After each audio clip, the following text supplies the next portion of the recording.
everybody, and welcome to Taking Control, the ADHD podcast on rashpixel.fm. I'm Pete Wright, and that there is Nikki Kinzer. Hello. It's exercise day. Guess what I did today? You didn't. I exercised. Good for you. Was it you were inspired? Well, I felt like I couldn't talk about exercising if I didn't do it that day. Well, I have mine on my calendar for right when we're finished, so I feel like I'm okay too. Yeah, right on. So I felt like, I had to make sure I got my workout in this morning, and I did. That's so good. It was good. That's good. You feel Yeah. better after it. You do, definitely. Well, we kicked off our conversation on self-care and ADHD last week, and we promised at that time to talk about the role of physical fitness and ADHD this week. So here we are. But before we do that, head over to TakeControlADHD.com, listen to the show right there on the website, or subscribe to the mailing list and get the latest episode every week. You can connect with us on Twitter or Facebook at Take Control ADHD, and you could always call us, leave us a voicemail at 503-664-4ADD to get your voice and your questions on this very show. All right, so here we are, exercise and ADHD. So I have to tell you before I get started on my big old spiel here. Yeah, spiel. Is when I was doing the outline for the show, I kept having this like flashback of this video in my mind. Any guesses of what it would be? Oh my goodness. All I can think about right now is the movie Xanadu with Olivia Newton-John. Oh, you're so close. Olivia Newton-John. Let's get physical. Yes. Oh, wow. So I'm doing you were really close. So that is so funny. Why would I go to roller skating Olivia Newton-John when there's such an obvious, more immediate connection? That's where really she's funny. doing like aerobics. Yes. Yeah, and she's, getting physical. So yeah, it was really funny. I'm typing up the outline and I'm just like, I can't get her off of my mind. I can't get her out of my mind. That's really funny. Yeah, it is funny. So anyway, I just had to say that. We'll put that aside. Now I can't get it out of my head. Yeah, now that everybody's thinking about Olivia Newton-John and getting physical. And singing it. I'm sure they're singing it. Stop singing it, people. I know, don't do it any favors. It'll be with you forever.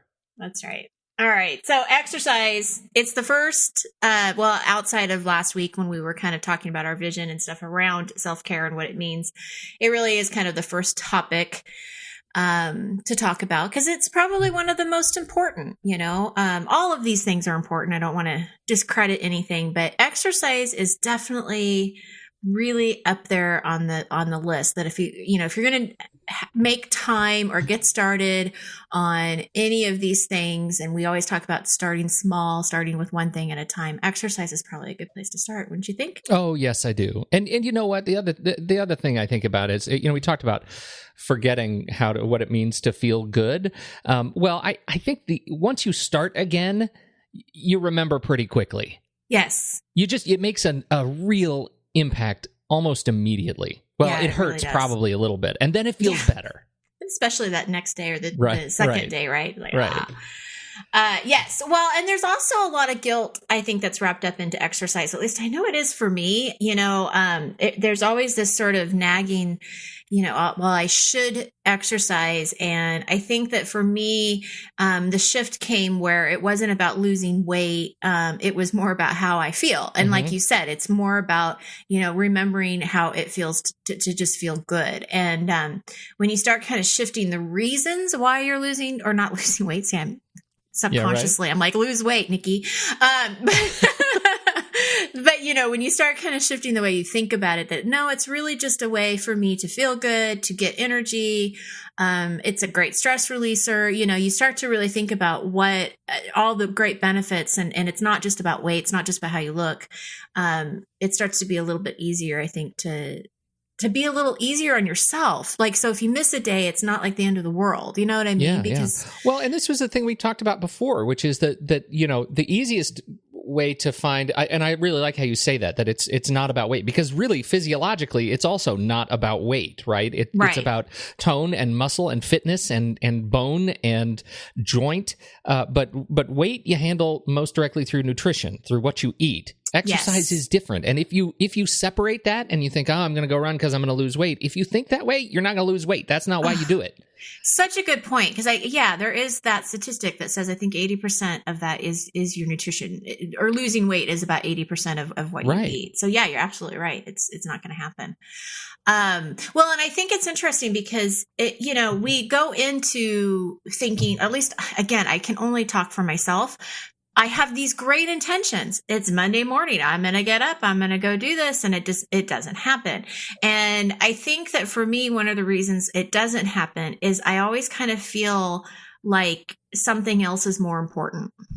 Yeah. And it usually, to be all honest, it's my work. And so my office draws me and I'm like, oh, I got to write that blog post, or you know what? Got to plan for that podcast. So that becomes more important than getting the exercise in. But then I'm reminded, exactly like this morning, when I actually made the point to make sure I got the exercise in before I recorded the podcast, that it really doesn't take that much time. No.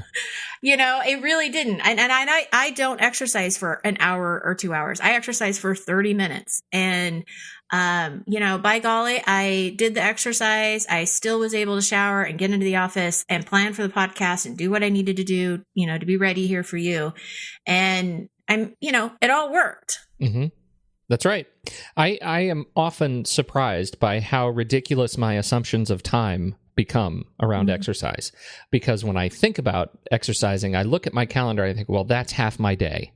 Like the visual that occurs in my head is, it feels that way. 4 hours of my day, and then I'm lost. But it really doesn't. It really, really doesn't. When you start scheduling it every day and you realize the impact, and we're talking about the impact of exercise on ADHD, the ability. And I'll let you get into the details on this, which is, the ability for me when I'm exercising every day, the ability for me to focus and be productive and get things done goes up so significantly that the cost of 40 minutes, 50 minutes a day is absolutely negligible. Mm. Well, you lead into some wonderful, real science, statistics. About why that is. Yeah. So when we exercise, we are exercising our brain along with our body, right? And so I found this article that really had a great way of explaining it, and we'll attach it to the show notes. And it's from Everyday Health.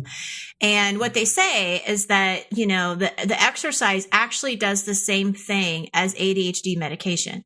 So the challenge is that the effects of exercise only last for a few hours following the activity. Since it's not always possible, right? We can't exercise multiple times a day.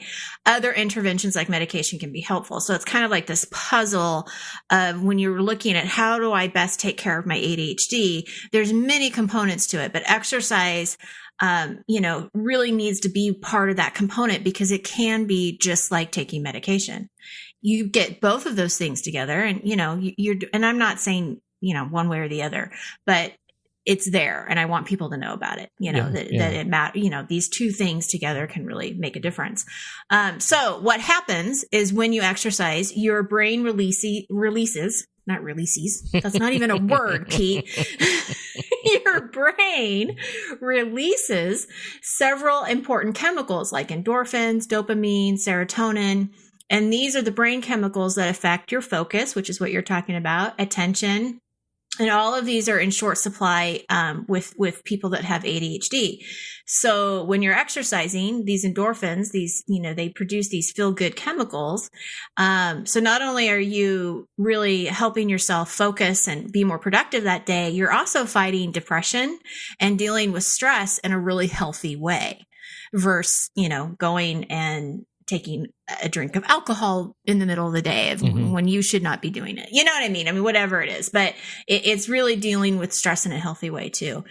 And it's also really good for people who have the hyperactive or the hyperactive type of ADHD, right? So when you're looking at the H and ADD, this releases some of their excess energy, which is really important. And, we've talked about this before when we've talked about children with ADHD, that one of the worst things a teacher can really do is take away recess. for a consequence of a bad behavior or whatever, you want to actually send them out for probably more recess, which doesn't make sense to some people, but to that child who has that hyperactivity, it does make sense. Well, and luckily, I mean, and we're seeing more and more writing being done in the sort of communities of educators around, understanding ADHD in the classroom. And I think the same thing applies to adults at work. Like, you sit down in a meeting and you find you're restless and fidgeting and you can't settle that. That's where it's really appropriate to run to the bathroom, change into your sweats, go for a half-hour run at lunch. Right, absolutely. And then come back to work and be settled for a good afternoon. Yeah. How can you make those are accommodations, just like we have accommodations in the classroom for our kids. There are accommodations you have to make for yourself around, how you can burn off that excess energy if you find that you're having the crazies. Absolutely. Well, and something I just want to reiterate that it's not something that you have to do for 2 hours a day. Like you said, it doesn't take a half a day for you to work out. You can get all of these benefits that we're talking about with just, exercising 30 minutes a day. And it can be just walking, it can be, weightlifting, it can be anything that you want it to be. Yeah. And I think that part of the problem with ADHD is that you get bored easily. It's easier to get bored by just taking a walk or whatever. So there's got to be some ways that you make the exercising a little bit more interesting, so that could be definitely like switching it up, listening to your favorite podcast when you're on your walk, listening to us. I was just going to say that. That was going to be I'm so glad you got there. We're your favorite podcast. We are your favorite podcast. Yeah, I got to throw that out there. But those are the things you got to make it exciting because your brain is wired for excitement, not boredom. And so, if you're talking about how do I get exercise in, how do I make this happen for you?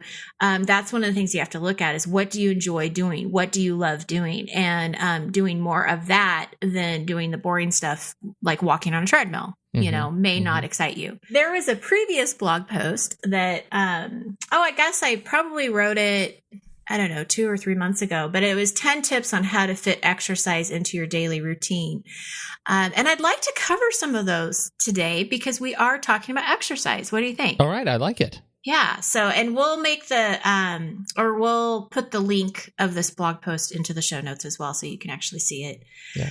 But this is one you wrote, right? This is one that I wrote. One that we wrote. Okay. All right. Yeah. Yeah. And the first thing on there is scheduling it, really having a plan of when it's going to happen. It's so easy to just think, okay, I'm going to exercise 3 times this week, but then the end of the week happens and you never did it. So you really have to be a little bit more intentional, and schedule it, be committed to that time, have an accountability partner with you, either go walking with them or meet them at the gym or have a trainer if you can afford it. These kinds of things are really building into your structure of making this happen for you, right? So you're really setting yourself up for success when you do something like that. And I think that the next thing to that is once you're there, once you show up, again, you don't have to do it for an hour or 2 hours. Just do something. Maybe it's just a 10-minute walk, just to get started, especially for those of you out there that haven't exercised for a while. It doesn't make sense for you to go out and try to exercise, for an hour. So just start with 10 minutes, just start with 15 minutes. And then the next day, add 5 minutes or even add just a minute. You're going to slowly eventually get up to the point where you want to be at. And you kind of want to minimally be at that 30-minute mark if you can. So work yourself up, to that. One of the things that really helps me is just having my clothes ready to go. I know that sounds really silly, but just having them laid out, then it just is one less step I have to do in the morning. So anything. No, I think that can become an incredible roadblock. Are you kidding? Just laundry. Laundry is a terrible roadblock. Well, and if you're going to listen to a podcast and there's a specific podcast you want to listen to, like a specific show or episode of Taking Control of the ADHD podcast, have that planned out. like know which show you're going to listen to, because that throws me for a loop too. When I'm like, okay, I'm going to listen to a podcast, and I've got probably 4 or 5 of them that I listen to, and I don't know which one I want to listen to. And so then I start scrolling down the feed, which one looks interesting? Well, how long is it? That takes a lot of time. Yeah, right. So the more you can kind of pre-plan that, I think, again, you're setting yourself up for success. We already talked about doing something different, something new, making sure that you're doing something that's of interest to you is definitely going to make a huge difference. And I think the last thing I have to say about this is tracking your results. And it's not just the weight loss, right? It's not just the number that you're seeing on the scale, but it's really tracking how you're feeling. And we mentioned this before, how we're falling into that trap that we're forgetting what it feels like to feel good. So let's document that. Let's write about it, put it somewhere that it feels really good today that I got this 30-minute walk, and, just track how you're feeling. And eventually you're going to notice that, your jeans are a little lighter or a little less tight. And, you're going to notice these things, all of the benefits that you're looking for. But I just think it's important that you're paying attention to that so you can kind of see your progress as you go along. Yeah, we've gotten some feedback, and some feedback that I'm working into the digital show that we're going to be talking about with this series in several weeks, about just sort of data collection. But I just have to go back to this idea of the daily journal, of taking the time to jot down just a few sentences of what you're feeling, and keep it in one place. If that's a digital thing like day one we've talked about, or if it's just getting yourself a nice journal. Just write a few sentences about where you start each day and where you end each day, or draw a little face, a smiley face or a frowny face or something that gives you a sense of your progress. Because I guarantee when you go back and look at that after 3 weeks, 6 weeks, 10 weeks, you'll notice a trend. You will start feeling better. And it's not just about, like you said, it's not just about the weight. Although, boy, am I excited to talk about a little tech tool that entered my house. Stay tuned. Stay tuned for that. So I just think having that sort of documentation can be incredibly motivating. Absolutely. So one piece of this that I want to talk about that I think is important is backsliding. And, we've talked about backsliding in regards to organizing. You've organized a space, and then all of a sudden it's kind of come back to being disorganized. And it's sort of the same thing with exercise. You've been maybe really consistent with your exercise routine, and then you've had a few days or a couple days or a week, maybe you went on vacation or whatever, where your routine just sort of went away. Mm-hmm. And, I'm guilty of this, and I'm sure many listeners are too, that there's a lot of shame that's attached to that. You feel bad, it's like, oh man, Christmas was here and I ate too many cookies, and oh, hallelujah. That's exactly. Hallelujah, past the eggnog. Oh, of course. Well, it's one more day until New Year's. I'll just go ahead and eat all of this, chili cheese dip. Yeah, but then it's New Year's Day, and everybody's I gotta have some soothing comfort food because I treated myself so poorly the night before. Exactly. So there's a lot, shame that's attached to this, and again, kind of tying into the ADHD. ADHD can sometimes really make you kind of think black or white. There's no gray, right? So it's kind of like you're all in or you're nothing. And so some people can easily feel like, well, I've already messed up, so you know what? I'm done. I can't do this anymore. I've tried. I never succeed. And then what starts happening is these old beliefs that we've talked about, these old tapes that are in our head that just start beating ourselves up. And so we want to stop that, right? So backsliding, just like in organizing, is probably going to happen in your self-care, with ADHD. It probably just expect it to happen. So first thing I would say is be aware of how you're talking to yourself. It doesn't have to be all or nothing. Your old beliefs don't serve you. So let's think about what would serve you. How can you be kinder to yourself? And just kind of, reminding yourself that I can't change what I did last week, but I do have control of what I do today. Mm-hmm. I have control over my next meal. I have control over how much water I'm going to drink today, and really just kind of zeroing it back into where you are right now. So there's a little bit of mindfulness in that, right? Yes. Really being in the moment of where you are and what choice am I going to make today? And I just love that tomorrow is a new day and we get another chance. I mean, that's one of the wonders of life, right? Is we get another chance. And so, what can you do to make yourself feel better? I like to break that down even to the minute. You know what I mean? Yeah. Like I just ate that cookie. I just had no reason. I went in and I snuck a cookie or a big piece of chocolate or something stupid. I didn't need it. I wasn't hungry. But you know what? That was like last minute. Yes. That was something I just did. And you know what? Now I recognize it immediately. I know that was not the right thing to do. I'm going to make a different decision. I'm not going to take the next bite. Right. Yes. Yeah. And that is especially true. I mean, I know we're talking about food right now, but I think that's especially true on food that isn't good for you, but you don't even really like. Mm-hmm. I think that when you're kind of on a mission that I'm going to start taking better care of myself, that you're more aware of that food and stay away from it. Like if I'm going to indulge, I'm going to indulge on something that I really like, not on something that's just like, but I'm going to eat it anyway. Right. So yeah, I mean, I think that awareness is important. My dad had this chemical that his nutritionist gave him at one point. It was just a little like homeopathic thing, or I don't know if you'd even call it a homeopathic. It was just a thing that you put a few drops on your tongue, and then for some period, like a couple of hours after, it would change the balance, the chemical balance in your mouth, so that whenever you ate sugar, it would taste like dirt. Oh my gosh, really? Yeah, wow. It's like behavior modification with these sort of natural chemicals. And it would absolutely kick your cravings for sugar because it didn't hit that. It didn't taste dopamine. Good. It didn't taste good. It didn't give you that push. So you would end up eating things that did taste good to you, which was anything that didn't have sugar. Like those are the kinds of like behavior modifications that I appreciate, which are the things that you just introduce into your system and they push you in a new direction. Yes, it's like putting like vinegar or something in your fingernails so that you won't bite your fingernails. Yeah, right. Sometimes you just have to do that. It's just the reminder. Like you're quitting smoking, right? I never smoked, but I see people with rubber bands. When they crave a cigarette they put a rubber band around the wrist and snap it. So it's like that little. That was really popular, I think, in the 80s. I'm not sure they do that anymore. That sort of pain penitence, pain therapy. But anyway. Yeah, we'll stay away from that. Stay away from pain therapy.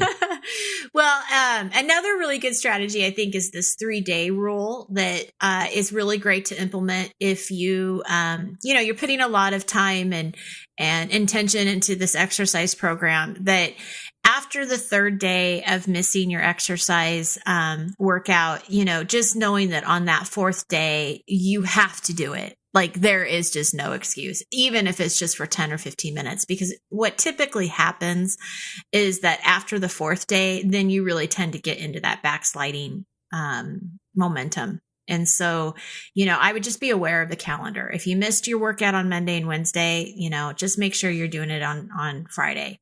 Make sure you're doing it over the weekend or however you've decided your schedule. But that 4th day is pretty important. So you want to be aware of that. And again, I just want to emphasize, it's just doing anything, even just for 10 minutes, it gets you going. We've already talked about the accountability partner. I think that's huge. I mean, this show was an accountability partner for me today. Like, okay, I'm going to do it, right? Because I need to be able to tell you listeners I worked out today. That's right. Not Good that for you probably care, but yeah, there you go. The other tip that I had that I think is really important is, if you can't exercise that day for whatever reason, that, you go back to focusing on your nutrition. Because if you can have a great day where, you got a lot of water in and you ate well and you didn't exercise, it's not going to affect you that much. It's going to be okay. So, if you can't get to the gym, just really focus on your nutrition that day rather than have it be an all or nothing. You don't have to eat really poorly just because you didn't work out that day.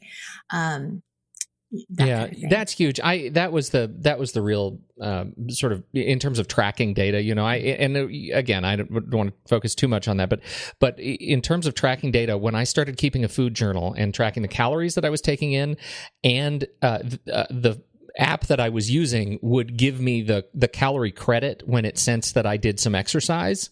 Right. That ends up being amazing as a motivator when you see that, you know what, I can actually eat more when I exercise, and I have to eat more when I exercise, right? Right. I get to have, I'm like buying myself some sense of satisfaction there if I go out and exercise really well. But on the same front, to your point, if I don't exercise, at least I know what I'm missing.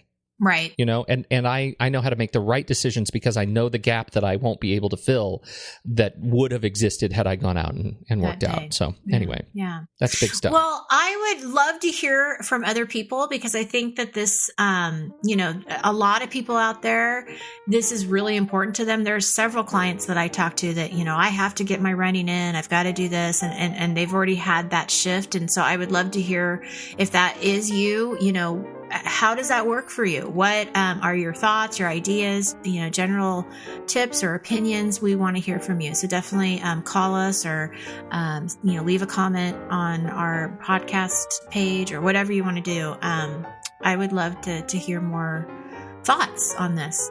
Absolutely. How are you managing your physical fitness with ADHD? We'd love to hear it. Yes. All right.